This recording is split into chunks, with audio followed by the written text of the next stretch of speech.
con el segundo apartado, que sería el de la distribución de la población. Para ello tenemos que manejar lo que sería la densidad de población. Si os acordáis, lo hemos visto a lo largo de la ESO e incluso en el colegio ya bastantes veces, atendemos a una fórmula que sería, ¿qué es la densidad de población? Pues sería la división, ¿bien?, entre el número de habitantes de un territorio, que puede ser cualquiera, y su superficie.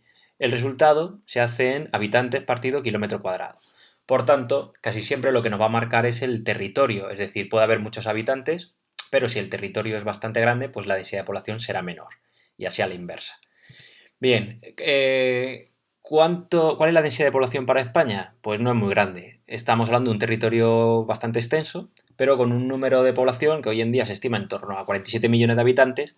Por tanto, tenemos en torno a unos 23 habitantes por kilómetro cuadrado, muy por debajo de los 110 de la Unión Europea. Aunque las desigualdades en el territorio español nos hablan de grandes áreas de población, como van a ser Madrid o incluso Barcelona, que están por encima de los 800 habitantes partido kilómetro cuadrado, tanto la periferia y luego las islas, ambos archipiélagos, y luego tenemos pues lo que ahora está bastante en boga, que sería lo que es la España vacía o la España interior, que está muy por debajo de los 10 habitantes kilómetro cuadrado. Por tanto, podemos dividir España en zonas de gran extensión de población y un interior que se despobla a marchas forzadas. Se dice que para el 2030 más del 50% de la población estará en las 8 grandes ciudades españolas.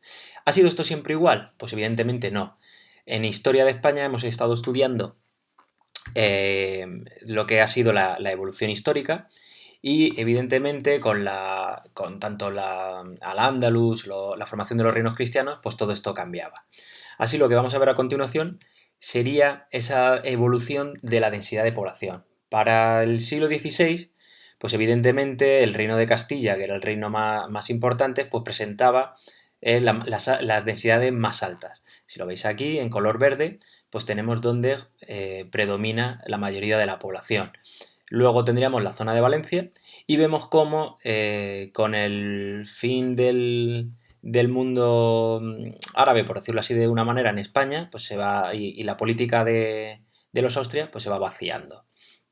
El siglo XVII, las famosas guerras, ¿no?, o la política exterior de los Austrias mayores y luego de los Austrias menores, pues van a ir haciendo que, si os acordáis, cuando comentábamos en clase, la presión fiscal sobre Castilla hace que la población empiece a abandonar todo el centro peninsular y marche hacia la periferia, hacia lo que serían las costas. Todo esto va a marcar ¿cómo podemos decirlo? Va a marcar una evolución que va a llegar hasta nuestros días y que luego estudiaremos al final del vídeo.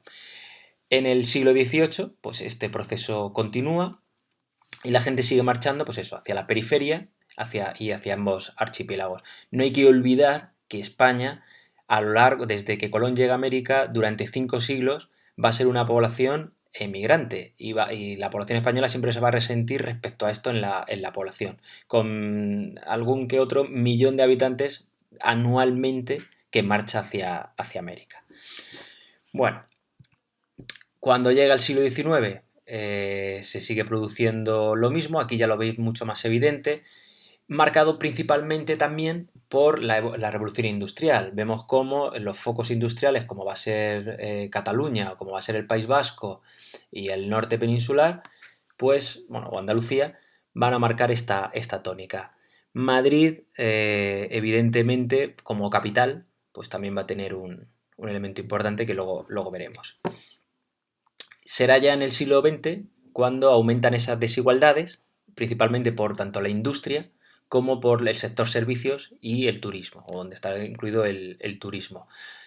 Será a partir de los años 60 con el éxodo rural cuando se acentúa el abandono, el vacío del interior peninsular hacia las grandes capitales o las grandes provincias españolas.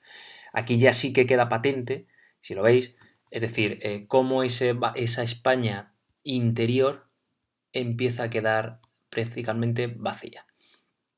Bueno, hoy en día, donde nos encontramos la mayor cantidad de la población sería Madrid como capital, todo lo que sería el litoral mediterráneo, el corredor mediterráneo, el País Vasco todavía, y luego en los últimos años se empieza a hacer lo que sería la línea que une el País Vasco pasando por Zaragoza, uniendo a ese corredor mediterráneo junto con los archipiélagos.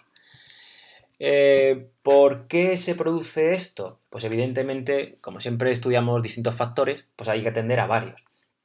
Factores geográficos. Cuando estudiábamos el tema 1, evidentemente los litorales tienen unas temperaturas mucho más suaves. Por tanto, la temperatura no suele ser extremas, cosa que el interior, ambas Castillas y Extremadura, suele ser mucho más extremo. En cuanto a factores demográficos, pues esto ha hecho que en las zonas, en los litorales, haya población mucho más joven y en el interior se queda esa población más envejecida que hace casi imposible la regeneración o la reposición de población. Respecto a niveles socioeconómicos, pues claro, evidentemente la población tiende a ir a aquellas zonas donde predomina el sector industrial, el sector servicios o el turismo, que suele ser, pues como estamos diciendo, pues toda la zona de la costa y la Comunidad de Madrid o las zonas aledañas. Por tanto, las migraciones tanto interiores como exteriores van a tender a esto. Vosotros mismos, como comentaba en el otro vídeo, cuando marchéis a hacer, vayáis a la universidad o vayáis a hacer un ciclo de grado superior, evidentemente vais a buscar las zonas de mucha población. Si luego os quedáis allí, pues lo que estáis contribuyendo es a zonas ya con bastante población, aumentar con gente joven. ¿Quién queda en las localidades o en las zonas más despobladas? Pues la gente mayor. Esto evidentemente supone un gran reto pues, para la España de los próximos años. Para que os hagáis una idea, para terminar este vídeo, Madrid y Barcelona hoy en día tienen el 25% de la población con tan solo el 3% del territorio. Y dejarme que acabe pues, con lo que os comentaba antes. Para 2030 el 8%, o sea, más del 50% de la población estarán en 8 grandes ciudades. Y relacionándolo pues con el tema candente que nos atañe estos días, que es el COVID, pues vemos cómo estas ciudades mucho más pobladas son las que se están viendo afectadas principalmente por la epidemia o pandemia. Bueno, seguimos en el próximo vídeo.